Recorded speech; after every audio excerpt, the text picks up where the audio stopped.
par le pouvoir du crâne ancestral. Point Break ou Bad Boys 2?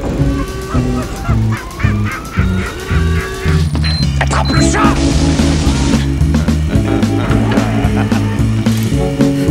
Et cette fois, John Wayne ne s'éloignera pas dans le soleil couchant avec Grayskull. C'est Gary Cooper, connard.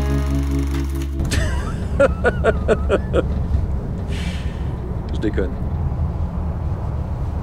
Mesdames et messieurs, bonsoir, bonjour, bienvenue dans ce nouvel épisode de Film à emporter. Je suis Alexandre, je serai votre hôte comme d'habitude avec Arnaud. Salut Arnaud. Salut Alex. Aujourd'hui, on va vous parler pour la fête des mères. Non, là du coup c'est un peu raté, c'est peut-être même plutôt la fête des pères maintenant. Mais en tout cas, on va vous parler de... C'était pas d'ailleurs du meilleur goût, je pense. Oui, mais un peu d'humour. Ouais, un peu d'humour. Merde. Donc on va vous parler de Psychose, film sorti en 1960, réalisé par Alfred Hitchcock avec... Je crois que c'était Paul Anderson. Ah bah... Je pense à un remake de Psychose par Paul Anderson, c'est magnifique. W.S. Anderson, n'est-ce pas, avec Anthony Perkins, Janet Leigh, Vera Miles, John Gavin et Martin Balsam. Le film nous raconte l'histoire de Marion Crane qui s'empare de $40,000 d'une transaction de son patron et tente de fuir l'Arizona, il me semble. Et elle s'arrête à un motel, le Bates Motel, et elle va se faire donc assassiner par... on le découvrira à la fin. On le découvrira et on va suivre du coup sa sœur et son amant qui vont tenter de... et un détective privé qui vont tenter de la retrouver. Bon. Arnaud, est-ce que je vais faire l'affront de te demander ce que tu as pensé de ce film? C'est-à-dire, moi, c'est mon film, c'est peut-être dans mes 3 films préférés de tous les temps, et tout genre confondu. Enfin, je trouve que... Comment te dire? Bah, moi, je l'ai vu petit déjà, ce film, et c'est un des films qui m'a forgé ma passion du cinéma, en fait, hein, concrètement. Hein, je l'ai vu assez jeune, et en fait, je trouve qu'à une époque comme aujourd'hui, on ne sait plus raconter un film, mais donc, quel que soit le genre... Enfin, c'est-à-dire... Là, c'est un film qui est hyper bien raconté. Je trouve qu'en termes de narration, c'est simple, c'est fluide, c'est incroyablement mis en scène en plus. Je trouve que les acteurs, ils font tous des super prestations. C'est un peu les prestations de leur vie, simplement, hein, avec que des rôles cultes. Perkins, d'ailleurs, qui s'en remettra pas derrière, parce que en plus de tourner dans les suites, il en réalisera lui-même, et puis il se perdra un peu dans le rôle, quoi. Jusqu'à son décès, qui est début 90, mort du sida. Voilà. Tous les éléments qui construisent un film sont dans ce film à la perfection. Genre la musique, c'est Bernard Herrmann. Qui a inspiré des moult de films derrière. C'est l'école de John Williams. L'école John Williams, il faut voir les dents de la mer. Non, c'est l'école Herrmann, mais l'école Herrmann qui a inspiré des mecs comme... Mais il faut voir les dents de la mer, enfin tout ça. C'est une espèce de répercussion incroyable, culturelle. Je trouve que, en plus, le culot de ce film, mais bon, ce qu'on l'apprend à personne, c'est la façon de segmenter sa narration. Enfin, c'est-à-dire qu'on a 2 parties, on a un film en 2 parties. On te suit un personnage principal qui est écrit comme le héros, en tout cas le personnage sur lequel on va suivre les aventures, qui va se faire assassiner au milieu de film, et pour en fait contrebalancer complètement et suivre quelqu'un d'autre qu'elle va rencontrer en cours de chemin, donc on va revenir en détail. Et du coup, tu t'es surpris, parce qu'en plus, à l'époque, rien ne t'attendait à ça. Le film, il est ressorti dans moult reconversions 4K, Blu-ray, qui sont toutes sublimes, d'ailleurs sublimissimes, et en plus qui sont fournies en making-of, tu sais, ou en tout cas, si ce n'est pas making-of, c'est bonus de tournage et compagnie, et t'as énormément de choses dessus. Et c'est une histoire folle, en plus, le tournage de Psychose, jusqu'à même avoir inspiré un film qui a été un espèce de faux biopic, mais avec Anthony Hopkins, justement, qui jouait Alfred Hitchcock, qui s'appelle Hitchcock, simplement, et en fait, qui se concentre uniquement sur la création, le tournage et les répercussions du film Psychose. Donc c'est un film qui est pas terrible, mais qui est... c'est pour dire, tu vois, l'aura de ce film-là, quoi. Et je trouve que c'est un de ces films charnières. Ouais, on est dans la 3e partie de la carrière d'Hitchcock, c'est-à-dire la dernière. Il a commencé où il y a ses meilleurs... C'est son 47e film. Il y a ses meilleurs films concrètement dedans. Enfin, il a commencé avec Fenêtre sur cour, puis c'est un enchaînement. C'est-à-dire que t'as Psychose en 60, La mort aux trousses, t'as Les oiseaux, Pas de printemps pour Marnie, sur Froide. Enfin, je veux dire, c'est une espèce de... Parce qu'il a pas fait que des trucs ouf aussi à l'époque. Faut savoir, le mec a commencé dans une longue carrière. Dans le muet, il a fait beaucoup de... Il y a des conneries aussi, hein. Enfin, Hitchcock, mais il y a eu énormément de films novateurs. Et c'est un mec qui mettait une importance folle. Enfin, l'histoire valait tout. Et d'ailleurs, c'est lui qui dira qu'un bon film n'est rien sans un bon méchant. Enfin, tu vois, tout a été... il a été un précurseur de plein de trucs, quoi. Et ouais, Psychose, et en plus, tu vois, il est tourné en noir et blanc à l'époque où, justement, comme je viens de le préciser, c'était un mec qui était au sommet de sa carrière. Et c'est un propre choix. C'est lui qui a dit, ok, je vais faire Psychose. Par contre, je le tourne pour moins de... Alors, je crois que c'était $500 000 à vérifier, mais à l'époque, les budgets... et en noir et blanc, et avec mon équipe de tournage qui a servi pour Alfred Hitchcock Présente. Parce que lui, il faut savoir, il faisait une série aussi à l'époque de télé où c'était des espèces de petits films policiers pour la télévision qui s'appelait Alfred Hitchcock Présente. Alors, il les réalisait pas tous, mais en tout cas, c'était produit par lui. Et il avait sa propre équipe de tournage qui était toujours là, donc c'est toujours les mêmes. Et là, il a dit, moi, je veux bien faire ce film à condition que ce soit en noir et blanc. Pourquoi ? Parce que lui, il avait sa vision artistique, mais aussi parce qu'il savait qu'il y aurait du sang et qu'à l'époque, c'était pas possible. Et je voulais tourner ça dans les petites conditions pour faire le meilleur truc possible, quoi. Et du coup, c'est un espèce de huis clos. En fait, le film, il y a deux endroits vraiment. Alors, t'as la maison, le motel, C'est ça. le fameux motel Bates. Et en fait, je trouve que là où ça marche en plus de ouf, c'est que le noir et blanc apporte un style, donne une espèce d'ampleur au truc. Enfin, il y a des plans, moi, je trouve que c'est magnifique, quoi. Enfin, c'est d'autant plus marquant que ça soit dans les suites. Alors, je les ai pas vus et le remake de Gus Van Sant, je l'ai que parcouru. Mais en tout cas, ce qui, ne serait-ce que dans les bandes annonces ou dans les images que j'ai vues, on voit bien que le passage à la couleur, ça dénature complètement tout le truc, quoi. Surtout que dans Gus Van Sant, je trouve que ça vire même au mauvais goût avec des couleurs flashy qui partent dans des... Enfin, tu comprends pas trop ce que ça fout là, mais bon, après, voilà.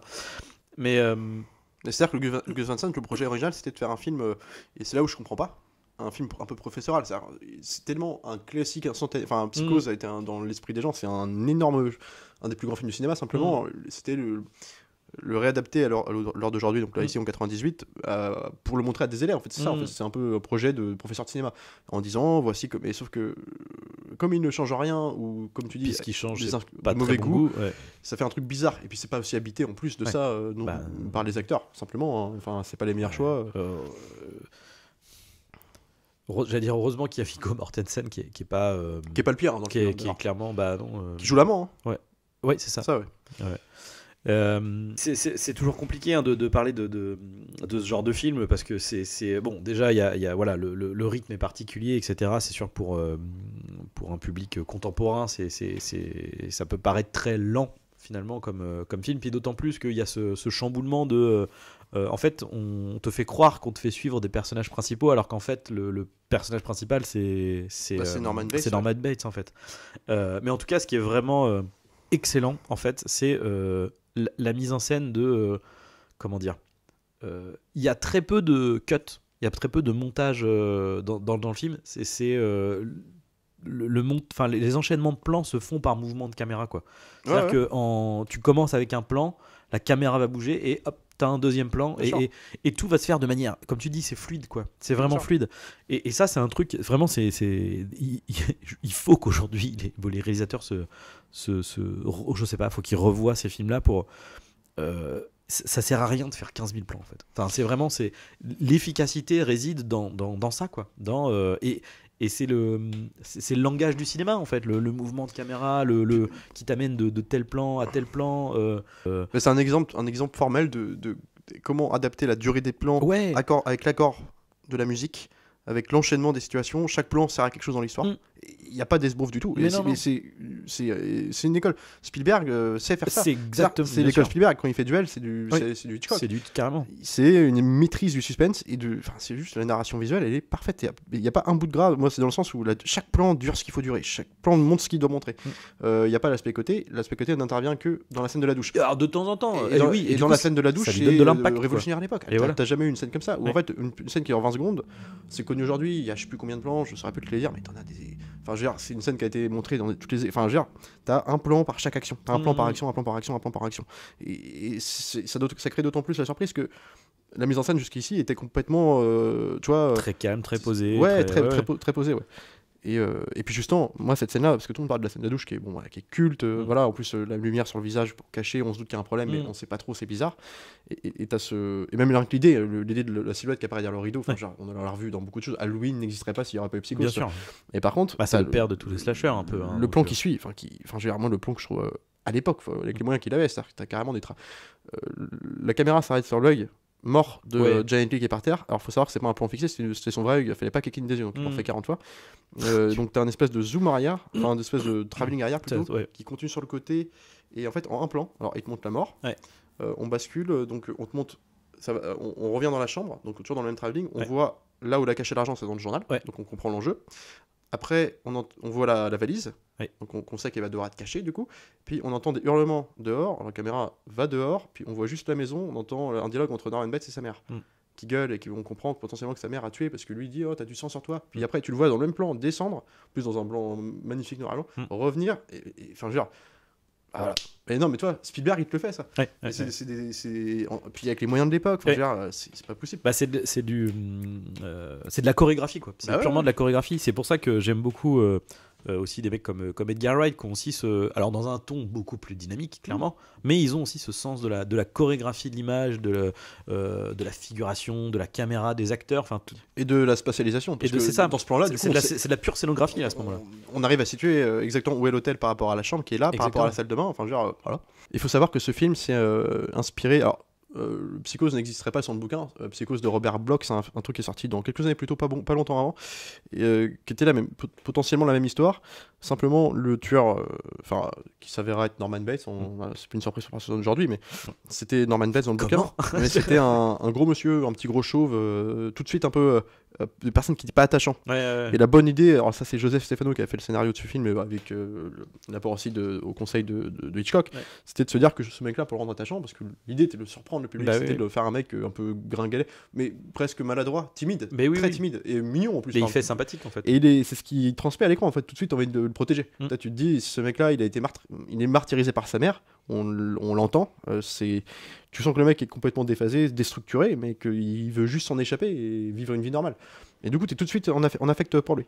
Jusqu'à même l'enquête qui va se poursuivre derrière. Tu sens que les mecs veulent pas le lâcher parce qu'il est bizarre, mais en même temps, tu te dis, tu comprends qu'il y a quelque chose de bizarre. Et en même temps, t'as pas envie qu'il se fasse choper quand même. En fait, il y a juste un problème avec ça. C'est que, en fait, le choix du casting, tout ça, c'est mortel. Mais en même temps, je trouve qu'il grille le truc trop rapidement. Parce que t'as des moments où il a un espèce de sourire un peu, genre tu vois quand il fait disparaître la voiture dans le marais par exemple, et là il se met à sourire, tu vois, et là tu fais là du coup ça grille. Alors après c'est pas grave, hein, mais c'est vrai que ça grille le truc un peu. Je vois comme en fait c'est un stressé de la vie, puis il le joue de façon avec ses chewing-gums ou alors il se ronge les ongles, puis là la voiture coule au début, puis ce que j'aime bien c'est qu'elle coule pas complètement. Non ouais, là, le temps d'arrêt, ça c'est trop bien quand il stresse, puis il commence à regarder autour de lui. Pour moi il sourit de satisfaction, genre j'ai caché le truc, toi je vois pas. Ouais, la scène qui pose problème, pour moi ça devrait être à la rigueur un sourire de soulagement, tu vois, mais je trouve que c'est je trouve que ça fait ça. Ouais, je trouve que ça fait cynique. Ouais, moi alors à la limite je l'ai plus, même quand même ça m'a pas gêné, j'ai quand même plus ressenti ça dans une scène où justement Arbogast revient l'interroger et puis il se rend compte que puis en repartant on reste sur Norman Bates qui sourit un peu plus de façon plus cynique. Ouais. Là on comprend, mais comme c'est dans l'avancement de l'histoire et que toi-même spectateur on comprend via aussi ce que découvre Arbogast qu'il y a des problèmes. En fait ça, tu vois, son comportement change, en fait ça devient de plus en plus suspicieux aussi. Et du coup c'est ce qui fait que ça marche. Ça fait monter c'est vrai. Et ouais justement, mais c'est beaucoup le travail du scénariste aussi qui fait que en fait moi tout de suite ce personnage là, parce qu'en fait tous les autres personnages, parce que comme tu l'expliquais, t'as l'amant, la sœur qui va s'en mêler, donc l'amant de Janet Leigh, donc de Marion Crane, qui comprend qu'elle a disparu, simplement, donc qui l'apprend par la bouche de sa sœur à Marion, qui décident tous les deux d'amener l'enquête, un peu engager un détective et tout ça. Et en fait, ces trois personnages sont pas attachants. Moi, ce que je trouve qu'il y a quelque chose de comment dire, chez John Gavin, tu sais, de bourru, il est vraiment présenté comme la virilité incarnée. Oui, c'est vrai. Presque, bon, il faut agir. Je préfère l'action à la réflexion. Ouais, puis même comment il est présenté, tu sais, torse nu avec. Ouais. L'homme charnel, tu vois. C'est ça. Il préfère l'action à juste simplement à réfléchir à comment faire les choses subtilement. Elle est dans l'excès un peu, la sœur, parce qu'elle stresse tellement qu'elle veut, tu vois, elle est pas agréable. Et en fait, le seul qui est plus ou moins attachant, c'est l'autre. Et c'est ça aussi, en fait, et toute l'écriture est basée là-dessus. Et quand même maintenant tu peux comprendre, parce qu'aujourd'hui ça fait tellement inspiré plein de films comme ça, Twist et compagnie, qu'aujourd'hui tu pourrais griller les recettes. Mais à l'époque tu te prends ça, et puis ce qui était intelligent en plus de la part d'Hitchcock, parce que Hitchcock avait une telle aura à l'époque médiatique, c'est qu'il avait le pouvoir, on peut faire ça aujourd'hui, c'est-à-dire que lui-même, alors tous ses films, en plus d'apparaître dans ses films, il était sur les affiches. Tu sais, de ses films, et puis il disait il avait réussi à faire interdire le film, l'entrée du film à tous ceux qui arrivaient en retard de 3 minutes. Et c'était marqué, alors il faisait une petite blague, tu sais, alors tu voyais sa silhouette devant les salles de cinéma en découpé, tu sais, il y a marqué même la reine d'Angleterre elle est interdite, pour rigoler, tu vois. Et en fait, parce que il disait qu'à partir du moment, en fait c'est une histoire simple, mais il faut la suivre dès le début. Il faut être dans l'immersion dès le début, parce que le twist n'aura jamais plus d'importance si on n'est pas là depuis le début, quoi. Et c'est ça que je trouve. C'est-à-dire que tout est pensé pour ce twist-là. Ouais. Et ça marche de ouf, quoi. Mais dès le début, quoi. Genre, c'est ça que je trouve l'histoire. Et puis en plus, comment on te met en danger avec le personnage de Marion Crane, qui va être, quand elle part, elle décide de prendre l'argent, le voler à son bureau, en simulant qu'elle est malade. Elle imagine dans sa voiture ce qu'on dit sur elle. Et du coup, en fait, elle est en danger. Parce que elle s'imagine que le flic qui va la poursuivre sur la route, en espèce de road movie, c'est un danger. Qu'elle est là pour ça. En fait, pas forcément.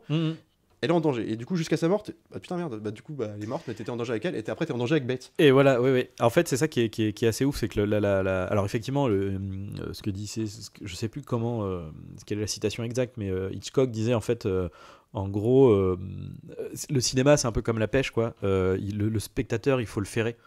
Il faut l'attraper tout de suite, et il faut jamais le lâcher en fait, jusqu'à la montée en pression. Hop, tu finis par la voir et voilà. Et effectivement, t'as cette montée en pression avec le personnage de Marion du coup. Et oui, le fait de rabattre les cartes en milieu de film, ça désarçonne complètement en fait. Tu fais waouh, merde, attends, ah putain, en fait c'est pas ce que je pensais regarder quelque chose et en fait je regarde complètement autre chose. Et en plus il y a même le changement de ton qui va avec, parce qu'au début on est dans un truc un peu comment dire, je sais pas comment dire, oui, ça pourrait être thriller, road movie, enfin où elle est là en mode t'as tout le délire avec le shérif qui la suit et tout. Alors ça me fait marrer parce qu'en même temps elle est pas discrète et en même temps c'est quand même le shérif le plus suspicieux du monde. Oui, quoi. c'est un vieux film aussi. Et oui, mais c'est rigolo, ça me fait du coup. Alors voyons, ça me fait marrer. Et du coup après on bascule dans ce truc un peu. Quand on commence à arriver du coup au motel avec l'ambiance un peu noire, avec ce château qui fait presque, tu vois, fantastique, tu vois, avec la nuit, en plus c'est en nuit américaine, etc. Donc t'as vraiment un truc un peu stylisé. De la Hammer, exactement. Typique. Et du coup, à partir de là, on rebascule dans un truc complètement différent. Mais en même temps, tout en ayant ce truc à l'esprit de hop. Attends, te barre pas, je te rattrape. En fait, tu vois, l'histoire, c'est comme s'il y avait pas. En fait, ce que je veux dire, c'est comme s'il n'y avait pas d'histoire. Putain, le film, tu le suis, mais tu suis juste quelqu'un qui fuit. En fait, tu te mets à sa place, tu fais OK. Tu vois, ce que j'aime bien, pareil, quand elle est donc poursuivie par le flic, mais parce que son comportement stressé la rend suspicieuse. C'est ça. Donc en fait, et puis il insiste bien, puis il y en a une autre par rapport à ça, c'est que Hitchcock, il détestait les flics. Il a des problèmes avec les flics, il détestait. Et en fait, il a mis cette scène pour. Des contraventions trop. Une sorte de revanche à lui d'en faire un espèce de bad guy, boogeyman qui la poursuit. Et alors, elle s'en débarrasse. Elle croit s'en être débarrassée et elle s'arrête pour changer de bagnole, pour pas qu'on la repère. Et pareil, en fait, toute cette scène, comment elle est traitée, c'est que le mec est hyper avenant avec elle. Au début, il se pose la question, puis après, elle commence à vouloir acheter une bagnole en liquide. Ça se fait pas. Enfin, le mec, il fait avec 40 000. Enfin, je sais plus combien ça coûte la location. Enfin, c'est genre 7 000. Là, c'est $700. Non, mais. Ou le $700. Et puis, faites un tour en voiture, je sais pas, genre, ce type de vendeur quand même. Non, il trouve ça suspicieux. Puis après, il part sans ses bagages. Alors, vos bagages, et là t'as les deux mecs qui sont à côté à la regarder partir, puis t'as le flic qui revient, puis elle pareil, on sait pas si c'est la réalité ou si c'est dans sa tête, elle est en bagnole, puis on entend la discussion potentielle avec le flic et le putain, vous pensez qu'elle cache quelque chose? Putain, j'ai jamais vu un client qui m'achetait en liquide comme ça. Et donc en fait t'es dans sa parano, tu te sens complètement, tu fais vas-y, faut que ça s'arrête, et presque l'hôtel, t'es presque content qu'elle s'arrête là-bas, parce que c'est un espèce d'hôtel perdu qui a rien à voir avec l'histoire, hein, qui est perdu dans une route de nuit, il pleut, tu dis bon, au moins ça va être cette espèce de bulle, tu vois, de sécurité, et c'est juste en là qu'elle va se faire que sa route va s'arrêter, et avec un mec qui n'est pas menaçant en plus. Et en fait c'est cette espèce d'effet miroir tout le temps qui marche bien, tu vois. Et il y a un autre truc dans l'effet miroir qui est hyper intéressant vis-à-vis de ça, justement, avec cette idée d'entendre une scène qui se déroule en voix off pendant qu'elle est en train de conduire, et que tu vois son visage changer un peu suivant les dialogues en fait, que tu vas entendre, etc., la réaction des personnages, comme si effectivement c'est elle qui l'entend et qui se l'imagine. En même temps, au fil de l'histoire, en fait, tu te rends compte qu'il y a des informations que tu as entendues dans ces dialogues-là qui manifestement sont vraies, puisque du coup le mec a engagé un détective privé pour la retrouver, etc. Il y a les infos parce que c'est pareil, le fait que qu'elle voit son patron, tu sais pas si c'est elle qui flippe. J'adore cette scène, elle est trop bien. Puis qui commence à saluer et tout, et puis et elle commence à réaliser merde, et lui aussi du coup se retourne un peu inquiet, genre elle est là, ça c'est un truc, tu te mets à sa place, c'est un cut de tension, genre un mec qui se dit bonjour parce qu'elle croit son patron à qui elle a dit qu'elle était malade, qu'elle n'irait pas bosser l'après-midi, en fait elle prend la fuite et qu'elle va dormir et tout, et puis en fait en partant de la ville en fait simplement s'arrête devant le passage piéton, et puis elle voit un mec qui lui dit bonjour, enfin c'est son patron, puis le réflexe de dire bonjour, puis son patron qui est souriant, puis Attends.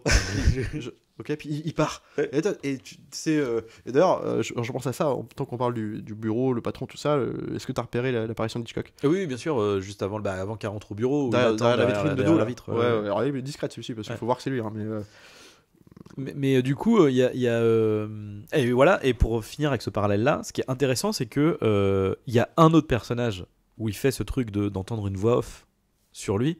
Ben, c'est Norman Bates à la fin, en fait. Ouais. Où du coup, il entend sa mère. Et du coup, ce qui est intéressant, c'est que tu as ce truc de. Mais alors, du coup, sa mère, alors, même si c'est dans sa tête, mais du coup, elle existe. C'est comme si elle existait quand même. Enfin, c'est toujours la frontière. Et c'est ça, en fait, qui est hyper intéressant. Et l'arrivée au motel amène à des plans. Enfin, moi, genre. Mais en fait, moi, je trouve enfin, j'adore tout le film, hein, c'est pas la question, mais en fait, la première heure est tellement puissante que en fait, c'est elle que je préfère dans le film. Jusqu'à sa mort. On a des scènes, mais graphiquement, juste qui sont incroyables. Alors, moi, toute la scène où elle arrive sous la pluie au motel et qu'elle klaxonne, mais personne lui répond et qu'elle vous regarde à la fenêtre de loin et tu vois juste le plan fenêtre avec une silhouette de femme qui imagine sortir de la douche un peu. Elle comprend qu'elle est femme, elle klaxonne et puis après, tu vois Norman Bates qui sort avec son plateau. Les plans de caméra, la musique, comment l'utiliser, mais c'est juste parfait, tu vois. Puis alors, le point d'orgue du film pour moi, enfin, j'en ai beaucoup, mais là c'est vraiment la scène, la scène qui va servir à tout. Enfin, c'est quand elle va manger avec Norman Bates et qui lui dit en plus qui dans un truc de fausse séduction, en fait, il lui dit je vais pas vous proposer dans la chambre parce que c'est un peu guindé, tu comprends qu'il a pas envie de. Puis venez dans le bureau, et puis là on arrive dans le bureau, t'as plein d'oiseaux, alors, qui amèneront sûrement les oiseaux derrière, plein de corbeaux, puis justement pour bien marquer le fait que le mec est seul. Il a une passion de solitaire. Le et taxidermiste. qu'il subit sa solitude. Et qui aussi amène à ce qu'il a fait du coup avec sa mère. Ouais, là. Et ça, on le sort à la fin. Mais du coup, en plus, justement, par rapport à ce qu'il dit, quand tu le regardes, moi je l'ai vu 1000 fois ce film, toutes ces scènes-là, déjà quand tu vois le plan avec la fenêtre où tu sais que c'est lui, ok, après, et la discussion, il y a une scène que j'adore, c'est qu'il est très avenant, très timide, mais très cordial. Enfin, c'est un mec élégant, tu vois. Puis il parle avec lui, puis elle lui raconte. Elle commence à avoir des regrets un peu sur son plan. Enfin, tu vois, elle commence à se dire, bon, c'est peut-être une connerie. En parlant avec lui, l'autre lui rend compte que lui fait sans savoir en fait. Il lui dit mais vous échappez peut-être à des embêtements. Puis vous savez après il lui raconte sa vie quoi, simplement du mec qui gère une mère malade et compagnie. Puis là, vous m'avez fait comprendre qu'en gros j'ai peut-être pris la mauvaise direction et que les plans si on peut y réchapper, mais on peut toujours ne pas aller jusqu'au bout et ça peut nous sortir d'une situation. Puis c'est là qu'elle commence à vouloir après rembourser ce qu'elle a acheté, tout ça. Donc là, elle parle avec ça, puis d'un coup, le mec vrille quand on lui dit mais pourquoi ne pas la mettre en hôpital psychiatrique quoi. Et là, t'as un espèce de la musique pareil de Ben Rahman qui ça. Puis là, son visage change complètement, devient grave d'un coup. Et puis la mettre chez les fous, c'est ce que vous insinuez, c'est ça. Mais elle serait malade là-bas. Et là, le dialogue, et puis t'as même un cut sur Marion Crane qui la regarde d'un coup un peu apeuré. Et puis lui qui lui dit ouais, alors c'est le dialogue. Et les dialogues ils sont magnifiques. Et lui qui lui dit la plupart des gens agitent leur langue, disent ce qu'ils pensent sans réfléchir aux conséquences. C'est pas comme si elle était follaillée. Elle est sûr que des fois elle pète un peu les plombs, mais puis après il se met à sourire. Mais est-ce que ça nous arrive pas tous après tout ça marche du tonnerre quoi. Mais en fait clairement le jeu d'Anthony Perkins c'est quand même assez dingo. Et c'est vrai qu'il y a plein de trucs après coup quand tu sais ce qui se passe, etc. T'as au début quand il lui présente la chambre, puis tu sais il présente tout, alors voilà vous pouvez mettre vos affaires là, le dressing, le machin, puis il s'arrête à côté de la salle de bain et puis là la salle de bain et tout. Genre, t'es là, et en fait, c'est anodin parce qu'effectivement, le mec est timide, donc du coup, voilà. Mais le fait qu'il bute et la manière dont c'est la salle de bain et tout, genre, je fais, il est écrasé par son besoin de sexualité, en fait, sa mère castratrice, en fait, qui lui empêche toute relation. Tu sens qu'il a un devoir de réserve par rapport à ça. Et justement, mais tu le sens d'autant plus que quand il est tout seul, sans les regards de personne. Il a son trou derrière le placard, le toit, et il va l'observer, enfin de se laisser aller une sorte de voyeurisme charnel en fait. Elle se change dans sa chambre et il observe dans un trou dans le mur comme ça. Tu sens que le mec est, mais à ce moment-là, tu te dis juste le mec est tellement, castré par sa mère que c'est juste un besoin presque, mais inassouvi, mais déviant, mais inassouvi. C'est une pulsion quoi. C'est une pulsion, tu vois. Et tu vois l'enchaînement de tous ces plans là, en gros elle est à ce moment là, c'est là que je trouve ça, mais l'enchaînement je trouve ça parfait, tu vois. Elle est dans la salle de bain, elle s'apprête à faire sa douche, mais avant elle se pose. Alors on filme les toilettes, et ça c'est un truc con, mais à l'époque on filmait pas les toilettes dans les années 60, c'était la censure qui voulait pas. Et là c'était le premier, en gros c'est un des premiers films où t'as les toilettes en gros plan, la chasse d'eau en gros plan, parce que c'était parce qu'en plus elle l'utilise pour balancer les, c'était un devoir moral, enfin c'était un truc qu'on monte pas les toilettes. Non, c'est pour dire la censure, on rigole toujours aujourd'hui, on peut plus faire ce qu'on veut, à l'époque c'était compliqué. Ah bah non, mais le noir et blanc on servait aussi à mettre le sang, c'était ça aussi, c'était du chocolat dans la piscine, dans la baignoire. Et du coup elle fait le calcul, ok j'ai payé ça, donc il faudrait que je rembourse ça et tout ça, puis elle balance le papier dans les toilettes, gros plan sur la chasse d'eau. et en plus qui sera effet parallèle, genre les problèmes on les jette, mais en même temps t'as le même plan avec la chasse d'eau, enfin le truc du pommeau de douche là, l'eau qui tourne dedans, mais en fait les problèmes que t'as achetés, en fait tu viens de les rattraper. Et donc en fait tout est pensé, et justement, et à partir du moment, justement, donc elle va se doucher, et en même temps t'as un espèce de montage parallèle où t'as Norman Bates qui lui rentre dans sa maison, et je sais pas si tu te rappelles, c'est tout con ce plan, hein. C'est genre il arrive chez lui, enfin dans la maison où il y a sa mère là, il veut monter l'escalier, puis il baisse la tête, écrasé, castré par sa mère, et puis il va s'asseoir. Alors, même plan, tu le vois, il va plus loin dans la cuisine, puis il s'assoit, tu sais, il tourne en rond, et puis les pieds comme ça, puis il regarde juste la caméra comme ça, il fait. Et puis là, ça cut. Et là, il va prendre sa douche. Mais en fait, juste narration, en fait, quand tu d'un point de vue, quand tu sais qui fait ça, c'est juste cohérent. En fait, c'est genre. Je sais ce qu'il regarde. Et pareil, quand elle se fait tuer dans la douche, donc t'as le fameux travelling que je parlais qui finit sur le plan fenêtre jusqu'à la maison, on entend maman, tout se sent. Puis là, tu vois la porte qui s'ouvre de la maison, et lui, la silhouette de Bates en noir qui arrive et qui court, et puis qui découvre le corps qui est terrorisé. Et là, moi j'adore, il cache le crime, donc il nettoie la scène de crime. Ça, en plus, j'adore quand tu vois ça, parce que là, du coup, t'es vraiment d'un coup. Avec lui, et tu suis maintenant ses actions à lui. C'est ça. Alors il cache le corps, mais comme il peut, mais tu crois qu'il cache le corps que sa mère a tué. Et donc il essaie d'aider sa mère. Et puis, je sais pas si tu te rappelles, il a fini dans la chambre, il remet le lit, il s'occupe pas trop du journal, parce qu'il pense pas qu'il y a de l'argent dedans. Enfin, il pense pas qu'il y a de l'argent, puis il sort, puis alors là c'est la chorégraphie du plan. Alors il sort de la chambre, du coup, t'as un plan, ça cut de la chambre, t'as un plan dehors où tu le vois sortir, et il marche d'un pas un peu, il sait pas trop quoi faire, il marche comme ça, et puis il s'arrête sur le ponton, il se tient comme ça, puis coup d'œil à la maison, donc la caméra qui suit son coup d'œil, puis là il marche d'un pas décidé avec de la musique, puis il monte, et puis il va mettre les bagages dans la voiture. Mais je trouve ça hyper puissant, quoi. Enfin, je sais pas comment c'est. Puis dans la chorégraphie, t'as aussi tout le truc avec, il va chercher le truc pour nettoyer, machin, il finit de nettoyer, donc il met il met la nana dans le rideau de douche, dans le rideau de douche, il la met dans le coffre, etc. Il nettoie et tout, puis à un moment donné il revient et tout avec le seau, avec le machin, et puis là t'entends une voiture, tu vois la lumière qui passe devant, puis il lâche le truc, il attend, il reprend, il continue de mettre dans le coffre et tout, et c'est après du coup au dernier moment où il jette un coup dans le truc, et où du coup il va chercher le journal. Et ce que j'aime bien aussi, c'est ce truc de pareil, tu vois, c'est genre on t'a fait tout un build-up sur ce journal, tu sais, c'est presque le fusil de Tchekhov, tu vois. Et tu sens qu'Hitchcock il est en mode et puis pour le truc il fait non il prend le truc, il le fout dans le coffre, non mais en fait c'est logique. Et d'ailleurs c'est d'autant plus logique qu'à la fin, parce que j'adore aussi l'explication finale du psychiatre. On lui demande mais c'était un crime passionnel, il a volé l'argent et tout. Non, mais lui il s'en fout. Enfin, c'est même pas la question, c'est-à-dire que lui c'était un crime c'est pas un crime, c'est un crime c'est passionnel. Si, du coup c'est passionnel, c'est pas criminel, c'est pas d'ordre, voilà, le mec qui. Mais ce que j'aime bien aussi, c'est dans le traitement, comment on va parce que justement on parlait des regards cyniques qui vont apparaître être de plus en plus croissants aussi de Norman Bates. On se se fait surprendre, on se dit c'est bizarre qu'il regarde comme ça, il y a un truc, et en même temps plus il y a d'indices sur lui bizarres, tu vois, et notamment sur, alors pas sur lui directement, mais sur l'ambiance de la maison. Il y a un truc dans la maison qui est bizarre, et notamment une scène où tu as John Gavin, donc l'acteur qui joue le personnage, l'amant de Marion Crane, qui recherche Marion du coup, accompagné de la sœur de Marion, et qui se rend chez le shérif, enfin le vrai shérif du coin, qui s'apprête à se coucher, tu vois, un vieil homme.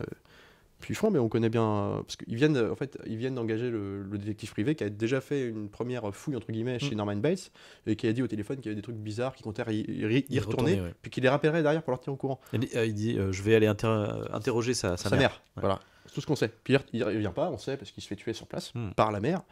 Et du coup, ne recevant pas l'appel de ce mec-là, les deux décident d'aller voir le shérif, puis alors, il est questionné un peu sur Norman, tu vois, sur la maison et tout.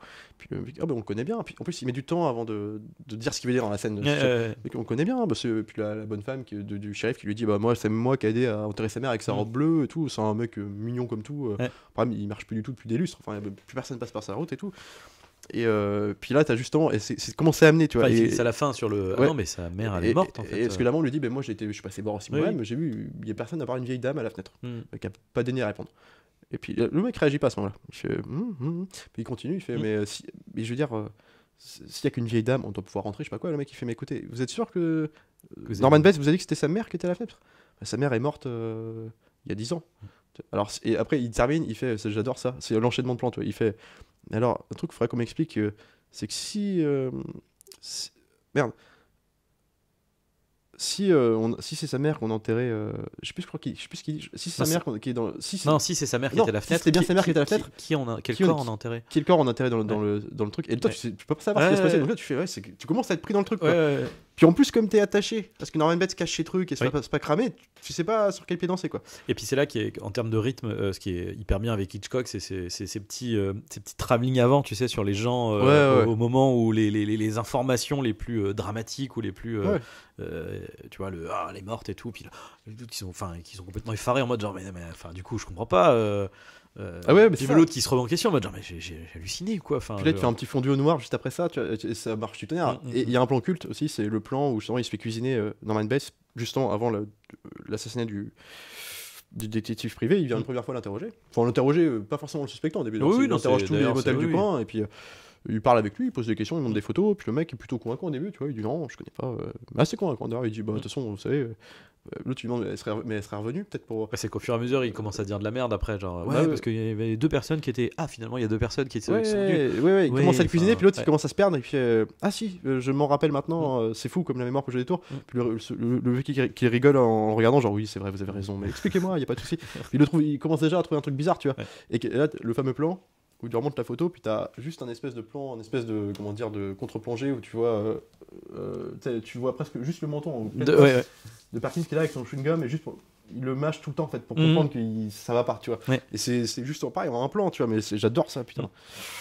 Et justement, la fouille de Arbogast dans la maison au début, pour aller voir sa mère, on a envie de voir avec lui, qui c'est sa mère vraiment, tu vois, puis on voit juste pareil comment c'est filmé, qui part vers au plafond, et puis le plan douche, et pareil, il te le refait avec du coup la sœur qui va fouiller la maison pour de bon cette fois-ci. Et d'ailleurs, ce qui est marrant, c'est que ce sera pris dans Halloween, ça. Il te fait tout un plan, une espèce de scénographie où en fait elle se rapproche de la maison, où c'est côté, en fait tu vois donc elle de face en train de se rapprocher de la maison, et en même temps tu vois d'un coup ça cut, tu vois ce qu'elle voit, la maison qui se rapproche, il te le fait durer comme ça. Et dans Halloween c'est la même chose, ils te le reprennent.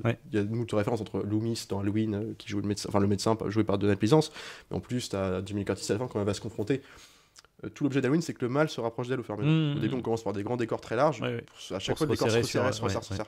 Puis à la fin, jusqu'au point d'orgue, ça va être leur rencontre. C'est-à-dire quand elle appelle sa copine qui se fait tuer, c'est pas qu'elle se fait tuer, mais elle comprend qu'il y a un problème dans la maison d'en face, elle va le voir. Elle va voir la maison, puis là, du coup, tu sais que tout va se jouer là. Et elle se rapproche et fait le même plan. En fait, elle se rapproche, cut, on voit la maison qui se rapproche. Et voilà, et du coup, c'est une influence. Et là, du coup, elle découvre la maison. On a une première vraie spécialisation de la maison. On sait. Parce qu'elle monte les étages. On a l'entrée, l'escalier. La tente, où tu sais, elle va dans la chambre potentiellement de sa mère, du coup. Et on voit la trace de quelqu'un qui avait été allongé sur le truc. Et après, elle se fait peur dans le miroir et tout. Puis c'est cuté en même temps, montage parallèle avec l'autre qui essaye de retenir Perkins dans le motel. Et qui essaye aussi de l'interroger et de savoir alors. Peut-être que vous auriez voulu faire ça. Et puis $40,000, ça aurait été une bonne somme pour repartir à zéro, etc. Enfin, et puis ça augmente. Plus. En fait, c'est ça qui est cool, c'est que plus elle avance dans sa. Dans sa recherche, plus lui devient insistant dans son investigation et ça monte crescendo dans le montage. Jusqu'au moment où l'autre va partir et donc du coup pour s'échapper elle va du coup au sous-sol là où elle va découvrir bien évidemment le corps de la maman. Ça c'est cultissime ça maintenant. D'ailleurs je suis content, moi qui suis fan de film, j'ai vu le vrai crâne à la Cinémathèque de Paris, je sais pas, ils avaient gardé ça, le crâne qui était renvoyé de la production. Donc t'as le crâne de la mère que je vois dans le film quoi. Et j'adore c'est mortel ce plan. En plus à l'époque, pour le coup, tu t'avais pas de film, tu te faisais cueillir quoi, parce que t'avais pas de film comme ça. En fait, le film te resserre. Puis, pareil, une imagerie qui aujourd'hui fait presque cliché et tout, mais qui à l'époque, le fondu entre le regard de Bates à la fin avec le visage de sa mère qui, non, puis le dialogue il est incroyable. Et parce que déjà tu tapes le médecin. En plus, j'adore la tirade du psychiatre qui lui explique.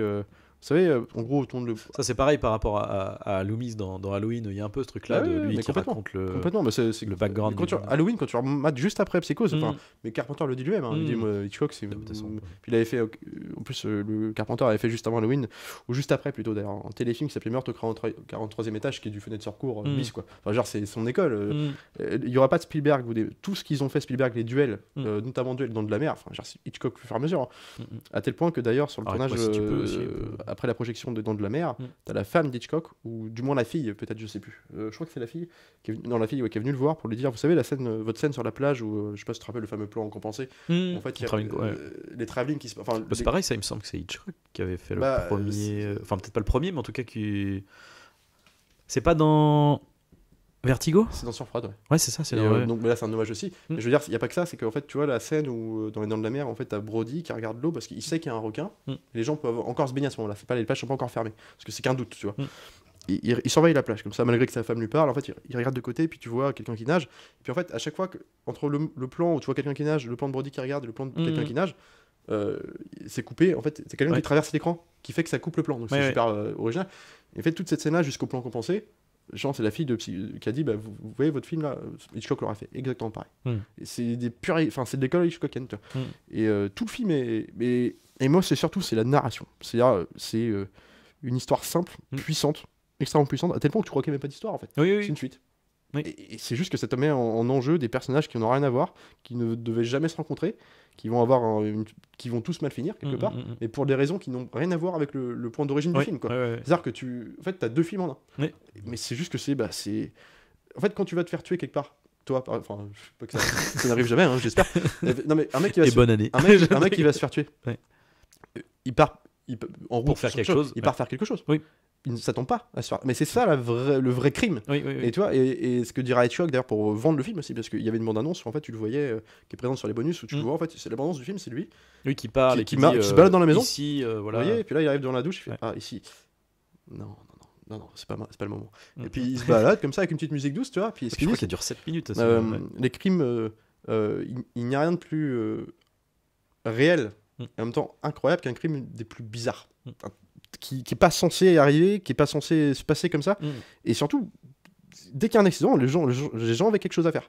Et c'est ce que le film te retranscrit en fait. Donc, l'histoire en fait, elle est hyper une espèce de truc universel de puissance comme ça, et qui marche d'autant plus que tu sais pas ce que tu regardes, quoi. Du coup, c'est littéralement comme un meurtre, comme une mort en fait, arrête brusquement la vie d'une personne. Là, ça coupe brutalement l'arc narratif du personnage en fait. Et ça change même le style du film. Et du coup, même visuellement, visuellement, après on passe en plein jour avec une caméra plus tremblotante, tu vois, alors que plastiquement le film est parfait pendant 1 heure. Là, on passe sur autre chose de plus, tu vois, c'est plus terre à terre parce que aussi il y a quelque chose de il faut que ça aille vite, l'enquête faut qu'elle aille vite, toi, donc on suit, on est plus dans le tempo de effectivement le rythme s'accélère parce que Bates, vu que du coup on suit Bates, lui du coup il est acculé de plus en plus. Il y a d'abord un détective privé, puis en plus de son point de vue un shérif, le shérif de la ville qui l'appelle pour lui poser des questions sur vous avez pas vu le mec qui l'a hanté, enfin que sa mère a buté peu de temps avant, etc. Puis un couple qui va arriver, donc en fait tout s'enchaîne au fur et à mesure, quoi. Justement, le plan où on parlait de l'interrogatoire, quand le Arbogast vient voir justement Bates pour lui le questionner un peu sur le motel, et qui, en partant, ce qu'on disait avant le podcast, là, moi c'est le plan que j'adore aussi, c'est quand il part et puis il le laisse, parce que Bates en rigolant lui fait écoutez, parce que le flic le soutient dans son travail de tenir tout seul un motel, changer les draps, et puis Bates le reprend en sympathie, puis il lui dit écoutez, venez m'aider, après tout ça me fera de la compagnie. Oui, puis il y a aussi le truc pour le convaincre en mode genre moi j'ai rien caché, si vous voulez venir voir, vous pouvez venir fouiller les chambres, pas de souci. Parce qu'il lui dit genre j'aurais besoin d'un mandat pour aller voir les faits, allez-y, enfin venez avec moi, quoi. Oui, elle est très, très avenant. Puis là du coup il redevient convaincant, quoi. Puis du coup il part en pensant que l'autre va le suivre, puis l'autre décide d'aller derrière, puis il regarde la maison, puis t'as un espèce de plan large sur la maison, mais pendant la meurtre, tu vois, juste une ombre de quelqu'un qui est assis en noir. Là, toi, tu te dis c'est sa mère. Avec la silhouette. Et tout l'enjeu de cette scène, c'est que lui, il commence à se douter qu'il y a quelque chose, mais lui, il pense que c'est Marion Crane que l'autre cache parce qu'elle lui a payé avec l'argent qu'elle avait. Ce qui est logique, en fait, quoi. Et en fait, du coup, à ce moment dans ta tête, tu te dis, non, lui, il est encore en train de projeter sa mère qui est folle, il la protège, et sauf qu'il a oublié de l'enlever. Et l'autre qui est tout intimidé, qui fait, non, il y a personne, je vous assure, et tout. Si, mais regardez, il y a quelqu'un. Ah oui, c'est peut-être bien ma mère, elle est malade, faut pas aller la voir. Et là, tu te dis, c'est le cohérence, il veut protéger sa mère qui est folle.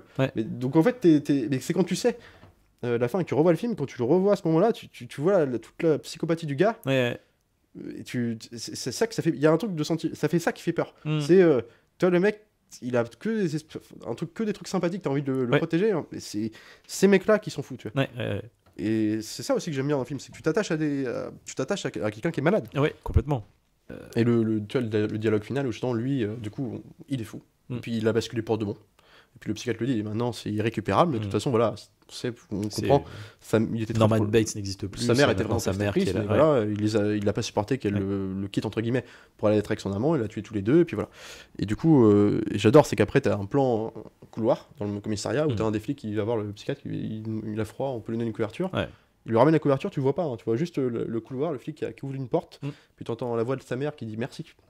Celle qui te faisait flipper dans le film d'avant, tu vois, puis là tu vois, il est vraiment alors, avec son truc, et puis c'est Norman Bates, c'est qu'il parle avec sa mère. Un autre truc, c'est que là, pour le coup, c'est ça aussi qui est intéressant, c'est encore une fois, le sens du montage et de la mise en scène, ça a du sens là de couper. C'est-à-dire qu'on on suit le flic, hop, on s'arrête à l'entrée de la porte, on voit pas ce qu'il y a dans la pièce. Il y a le deuxième flic qui ouvre la porte, l'autre qui donne une couverture, qui revient. Tu vois le flic qui jette un dernier regard à l'intérieur. Donc on entend, comme tu dis, la voix de sa mère du coup. Et là on cut pour avoir le plan fixe là à la fin de Norman Bates qui va se rapprocher de lui, tourne doucement, etc. Et là c'est une coupe de montage qui impacte quoi sur le personnage, sur bah voilà, ça y est, maintenant c'est bon, entre guillemets tout est résolu, voilà, maintenant on a affaire à ce personnage-là, ce mec fou, etc. Puis tu t'entends en plus puis la voix du la dernière phrase du film, elle est incroyable, parce que ça veut tout dire, mais en plus elle est forte en ce qu'elle raconte, tu vois, c'est genre donc là, un gros plan sur Bates comme ça qui sourit, il se pense être sa mère, puis c'est sa mère qui parle dans sa tête, et puis sa mère qui dit vous voyez, j'écraserai même pas cette mouche, parce que j'espère qu'ils me regardent, parce que s'ils me regardent, ils verront, puis ils diront cette vieille dame, elle fera pas de mal à une mouche, tu vois. Et puis ça se termine avec l'espèce de transition fond du squelette, et puis la voiture qui est retrouvée. Putain, je trouve ça hyper puissant quoi. Ça a imposé tous les codes quoi. Enfin genre c'est des jalons et c'était sa période Hitchcock là, je sais pas, il a fait 5 puis les oiseaux, enfin ah ouais, non, il a fait une espèce de 5, peut-être parmi les 5 plus grands films de tous les temps quoi. Il aura fallu faire 50 ans de films pour arriver à ça, à ce niveau là quoi. Hitchcock fait partie des plus grands avec Orson Welles, Kubrick, etc. Qui sont. Alors, Orson Welles, du coup, je connais un peu moins, mais en tout cas, Kubrick, Spielberg, qui ont tous un peu en commun cette école de Carpenter aussi. Et Carpenter, bien à sûr. Moins de moyens, mais Carpenter était clairement dans cette école-là. De la mise en ouais, c'est ça, c'est de la mise en scène, raconter des choses par l'image, quoi, par le mouvement des acteurs, de la caméra, du montage. Non, mais des films comme The Thing, par exemple, Carpenter, enfin, genre, c'est la gestion du suspense. Moi, un film comme Psychose n'est pas un film d'horreur stricto sensu. Non. Pourtant c'est un film qui me fait peur. En fait j'oublie moi quand je regarde aujourd'hui, il y a de l'imagerie qui voilà, le film a 60 ans, j'oublie ça. En fait c'est un film qui me capte par l'ambiance. C'est juste je suis dedans. Il me prend dedans et je connais par cœur, et à chaque fois tu vois toute la scène de nuit dans le motel, les discussions qu'il a avec Marion, avec le plan sur les corbeaux, sur la musique qui change, enfin je trouve ça hyper puissant, enfin je sais pas, puis il donne une dimension en plus fantastique presque à la maison qu'on voit toujours sur le côté. En fait, ce qui est rigolo, c'est que c'est du coup, c'est comme si la mer et la maison étaient un peu liées en fait en termes d'imagerie, de personnages quoi en fait. Bah surtout que, du coup, comme on voit que la silhouette de la mer à chaque fois, et c'est vraiment la maison qui est habitée, habitée. Puis en plus c'est une vieille maison, très hamérienne, truc victorien, très bizarre.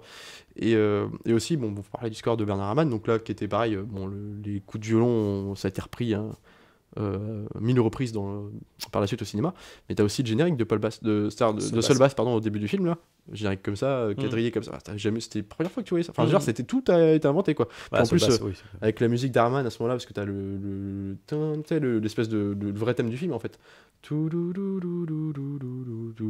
oui. Alors cette musique, moi je l'adore. Et puis qui va réutiliser dans la suite en voiture avec le flic qui la poursuit. En fait. C'est une musique de mise en tension, ça s'accélère, et en fait c'est toujours approprié. En même temps c'est pas un rythme, enfin la mélodie n'est pas inquiétante en elle-même, mais effectivement c'est le rythme qui va faire que ça devient inquiétant. T'as 3 thèmes pour ça, donc t'as le thème de la tension, celui-ci. En plus, comme il la met en plus dès le générique, tu sais que tout de suite t'es dans un truc de c'est quoi, on va regarder quoi.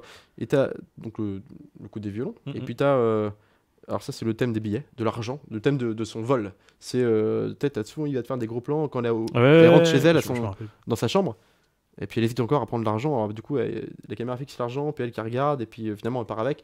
Et là c'est la musique, c'est un truc genre tu sais non non non non non non Non, non, Oui. non, non, non. Oui. Non, non, non, non, non, non. Et ça donne une ampleur à ce qu'il va faire. Tu vois, Ouais. le danger. Enfin, là, elle va faire une connerie. Ouais. Tu vois, elle va faire une vraie connerie. D'ailleurs, à tel point que ça lui mènera à sa perte. Ouais. Mais c'est comme si elle était punie par. Tu vois, mais je sais pas. Enfin, je sais pas, je trouve que c'est. Bah, tu vois, moi, ça m'inspirait sur plein de trucs. Enfin, c'est des films vraiment. C'est des films qui ont forgé mon amour du cinéma, quoi. Je trouve c'est imbattable, quoi. Enfin, Ça fait partie de ces films, oui, parfaits, quoi, en termes de c'est de parfait. Enfin, rythme, genre, de- il y ouais. a rien. Tout est. Il n'y a rien acheté, quoi. Il y a rien acheté, et puis c'est puissant. Ouais. C'est un film qui raconte pas grand chose, qui a. Bah, moi, sans te dire, mais c'est très simple. Ouais. T'as peu de persos, t'as peu de décors. Ouais. Putain, ça a une puissance, ça a une ampleur, le truc. Voilà, mais c'est juste parce que chaque plan est à sa place. Tout ce que tu vois dans le plan est à sa place. Chaque information que tu as dans le plan, c'est à sa place. Le plan dure.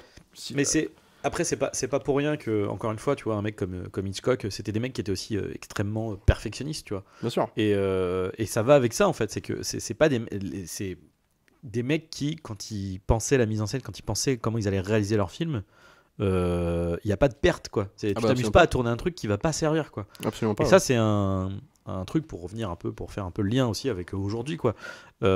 Qui, je pense, s'est perdu, en fait. C'est-à-dire que maintenant, on a tellement tu vois, c'est du numérique, t'as juste besoin d'avoir des disques durs, et on sait faire, tu vois, des disques durs de 4 Tera, peut-être 8 plus, enfin, donc du coup, tu t'en fous, tu peux laisser tourner ta caméra, tu peux en prendre 3 4 caméras en même temps, les faire tourner les angles différents, Ouais. et les mecs sont là en mode, genre, limite, le film, alors, peut se faire au montage après, mais même avant, en ayant cette culture de, bah non, attendez, les mecs, c'est de la pellicule, donc on va pas s'amuser à... le temps, c'est littéralement de l'argent, et de l'efficacité, quoi. N'empêche qu'au montage, ça a changé aussi, quoi. Donc il y a vraiment une... Mais on peut trouver c'est curieux parce que on peut trouver des inspirations Hitchcockiennes, en tout cas si ce n'est inconscientes, mais en tout cas des espèces de gestion du suspense ultra efficace Ouais. dans des petits films de série B. C'est souvent dans les séries B, dans les films de genre série B. Moi je pense un truc qui me fait penser à ça, c'est genre le premier Jeepers Creepers de Victor Salva. Toute la première partie du film, Ouais. alors c'est un film de monstre, plus fantastique, complètement, ouais. qui n'a rien à voir, mais toute la première partie du film, comment dire, la traque indirecte de Creepers avec les deux personnages, Ouais. les frères et sœurs qui sont en bagnole, le road movie, la traque duel du coup. Ouais. Mais du coup, la façon dont on te parle, on te raconte le méchant, potentiellement son histoire, l'autre, est-ce qu'il est fou à imaginer ça? Il y a une vieille dame qui lui dit au téléphone toute la légende du truc, mais en même temps, est-ce que c'est vrai? Et puis l'apparition du Creepers, la traque, le canon, c'est du Hitchcock, enfin, tu vois, avant de vriller au film de monstre. Oui. C'est ça. Et du coup, ça en fait un film extrêmement efficace. Et il y a plein de petits films comme ça où je peux te citer, enfin, où tu as une espèce d'approche comme ça. Et à chaque fois que tu as une approche à la Hitchcock, ça marche du tonnerre. C'est ultra efficace, ça pourrait être mal filmé. C'est juste que ça a été pris au truc, quoi. Faut voir Les Oiseaux. Enfin, t'as un truc comme Les Oiseaux qui est sorti en 63, du coup 3 ans plus tard. Les Oiseaux, ce qui est impressionnant dans le film, c'est que pareil, moi c'est vraiment les deux films que je préfère de lui, hein, mais c'est que Les Oiseaux, tu n'as aucune explication. C'est-à-dire, la fille, tu suis, alors en plus c'est le même genre de truc, c'est-à-dire que tu suis Tipina, donc une autre qui est très magnifique, une espèce d'ancêtre de Paris Hilton, enfin peu importe, qui était super belle, et qui en fait qui tombe amoureuse d'un mec qui dans une boutique d'oiseaux, qui travaille dans une boutique d'oiseaux, et un mec qui vient la voir, un client simplement, puis il part sans oiseau, je crois, puis elle tombe amoureuse de lui au regard. Puis elle a l'adresse du mec sur sa carte, elle dit bah, il habite là-bas, de l'autre côté de la rive, je vais aller le voir. Elle arrive en bateau avec un petit cadeau, c'est un canari. Puis un petit oiseau, je sais pas, il lui dépose en secret avant de repartir, tu vois, pour lui faire, tu vois, tu sais que c'est moi qui t'ai. Sauf qu'elle se fait attaquer par une mouette en repartant. Et puis alors le mec la découvre, il la protège, il la ramène chez elle. Puis en fait, à partir du moment où il a ramené le petit oiseau dans la maison, on imagine que c'est l'élément déclencheur. Tous les oiseaux de la ville vont commencer à être bizarres. Alors puis, progressivement, comme les dents de la mer. C'est-à-dire d'un coup, t'as des oiseaux qui vont frapper aux portes comme ça, enfin qui vont se taper sur les portes, puis ils ouvrent la porte, puis il y a un oiseau qui est mort. Dans une école, les gamins qui vont se faire attaquer jusqu'à la scène d'orgue où t'as elle qui va chercher sa petite fille à l'école comme ça, puis elle est assise sur un banc, puis derrière t'as des barreaux électriques. Juste le plan. Puis au début t'as un oiseau qui est dessus. Après ça revient sur elle, qui est là en train de dire un truc, d'un coup revient, t'as casse son oiseau, puis t'as un sang. Puis c'est des vrais. Puis tu comprends qu'il y a un problème. Et jusqu'à la fin t'auras jamais d'explication. Tu sais pas pourquoi ils ont fait ça. Tout ce que tu sais qu'est-ce qui a fait qu'il y a un truc qui a changé dans le petit village, c'est elle qui a ramené son oiseau. Et c'est tout. Et t'as pas besoin de savoir. Et t'as pas de musique. T'as rien. Et c'est juste, tu vois, on part sur une histoire de romantique, un truc presque fantastique. Mais tu n'as aucune explication. Mais t'as pas besoin. Enfin, je veux dire, ça marche d'autant plus, quoi. Bah c'est le mystère, en fait. Enfin, ça aussi, hein, c'est aussi notre truc de aujourd'hui, il faut tout montrer, il faut tout expliquer, il faut tout surexpliquer. Des fois, en fait, on a juste pas besoin d'expliquer le mal, d'expliquer le. Enfin, et la preuve en est qu'il y a des histoires que beaucoup adorent. Enfin,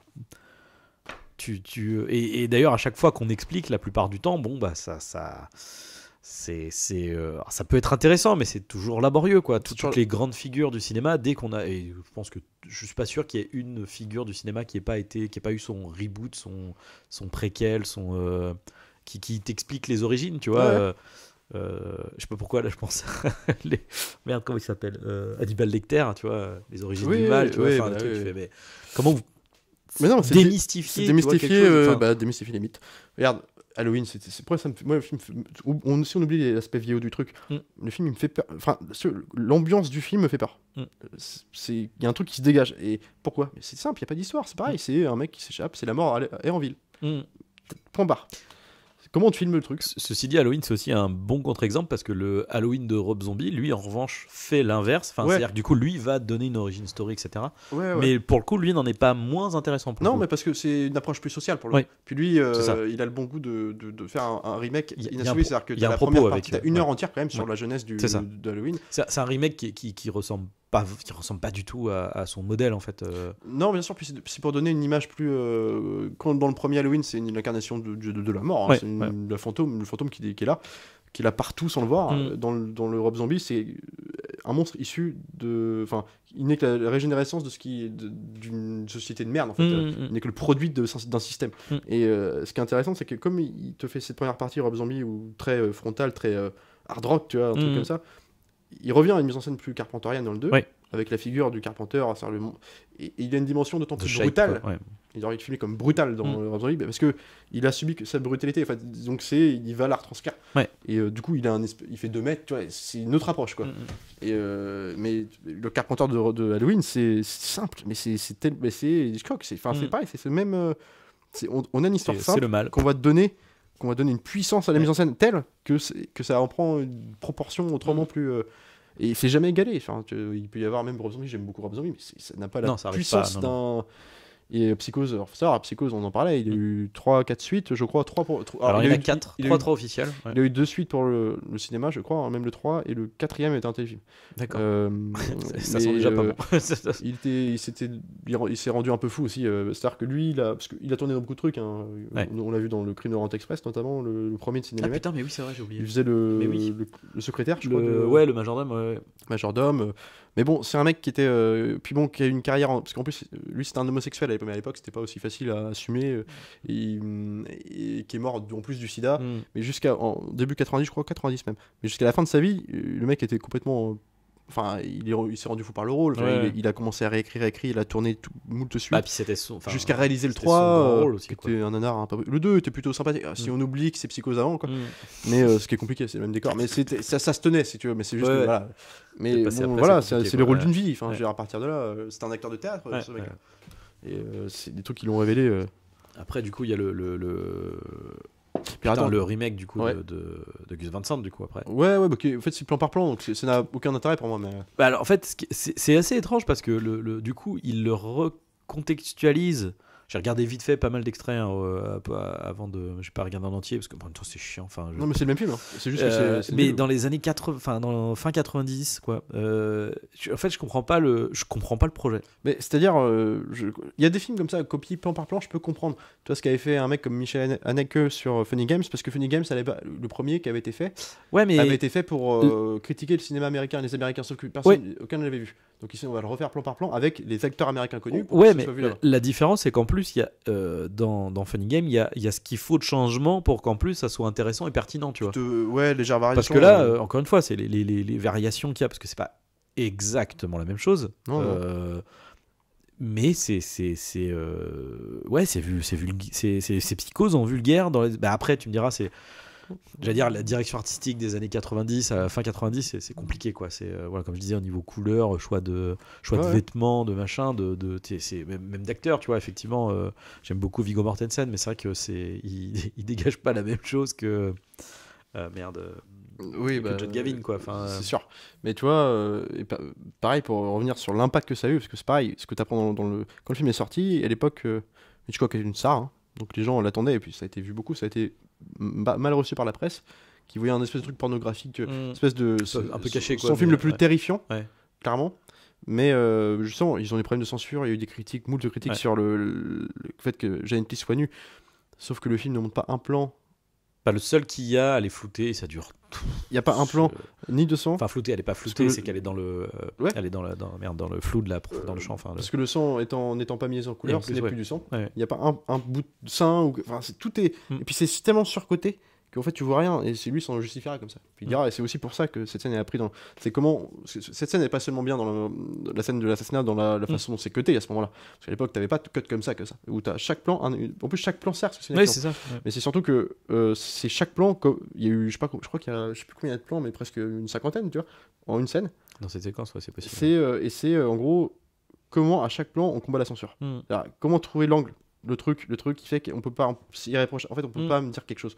Et tout est donc c'est inattaquable. Et il y en a derrière, il y a son monteur qui dira que c'est lui plus tard qui dira qui a réalisé ce plan. Puis ce sera Hitchcock le dira pas lui-même, mais ce sera démenti par parce que toute l'équipe de tournage, il y a beaucoup de sa famille. Il y avait sa fille qui joue dans le film. Ouais. Alors, la fille d'Hitchcock, elle joue la collègue de son travail au début. Ah d'accord, ok. Ouais. Voilà, donc tout le monde le démentira. C'est Hitchcock qui avait pensé le truc, qu'il avait fait storyboarder, c'est lui qui avait tout. Et voilà, il y a beaucoup de gens qui ont voulu s'approprier les trucs d'Hitchcock à l'époque. Ils ont eu des peurs sur le tournage. Je me rappelle que quand il mimait la scène avec Anthony Perkins, Hitchcock était là avec le scénariste Joseph Stefano. Qui grâce à lui, d'ailleurs c'est lui Stefano qui est vieux déjà sur le making of, mais c'est lui qui raconte tout ça où il mimait la scène, donc il faut que tu caches le corps comme ça dans le truc, et en fait il y a une porte qui s'est ouverte, sauf qu'à ce moment là il n'y avait que ça, il ne pouvait y avoir personne d'autre, et du coup ils ont été d'autant plus surpris qu'ils étaient à fond dans l'action de ce qui se passait, puis en fait je crois que c'était la fille qui a débarqué alors qu'elle n'était pas censée être là et personne ne savait qu'ils étaient là. C'est pour ça qu'ils ont et en fait ils étaient tellement tous pris dans le truc que ça a porté le projet quoi. Ouais. Puis c'était une équipe de tournage qu'il avait tourné plein de fois dans sa série Hitchcock présente. C'était une petite équipe en fait, et voilà, et puis ça a eu des répercussions énormes. Ça a été un de ses plus gros succès à l'époque. Tu vois, il y a les foules avec les affiches énormes de Hitchcock et tout. Et pourtant, il avait fait La Mort aux trousses avant, qui avait quand même pas mal marché. Quand même, justement, c'est parce que La Mort aux trousses, c'est son plus populaire entre guillemets. Ouais. Mais comment dire, c'est grâce à ce film-là qu'il a été une star, vraiment. Tu vois. Ouais. Et là, tu vois, les attroupements, les gens sortaient de la salle, il fallait rien dire. C'était le mot d'ordre, c'était vous ne dites rien, interdit aux gens d'arriver plus tard. Enfin, je veux dire, c'était exclusif pour ce film-là. Enfin, c'était un événement, quoi. Voilà, enfin aujourd'hui. Aujourd'hui, on a Jurassic World 3. Dont on va bientôt vous parler certainement. Mais c'est pas pour rien que c'est un classique, et c'est vrai que il faut le voir. Il faut le voir si vous ne l'avez pas vu. Non, puis surtout, c'est un vrai plaisir. Enfin, moi, je pense qu'on peut toujours, tu sais, des fois, 60 ans plus tard, t'as du mal à regarder des vieux films. Là, c'est vraiment un plaisir. Hein. Ouais, et puis ne serait-ce que pour ceux qui auraient du mal, tu vois, le côté noir et blanc, un peu lent, etc. Le recontextualiser et de voir justement tout ce que ce film a donné en fait à beaucoup de films qu'on a vus en fait. Bien sûr. Et enfin voilà, c'était notre retour sur Psychose. Continuez de regarder des films, c'est important. On le dit rarement, mais n'hésitez pas, si vous avez aimé, likez, partagez sur vos réseaux sociaux préférés, bien entendu. On se retrouve donc la prochaine fois pour un autre épisode. Salut à tous, salut Arnaud. Salut Alex.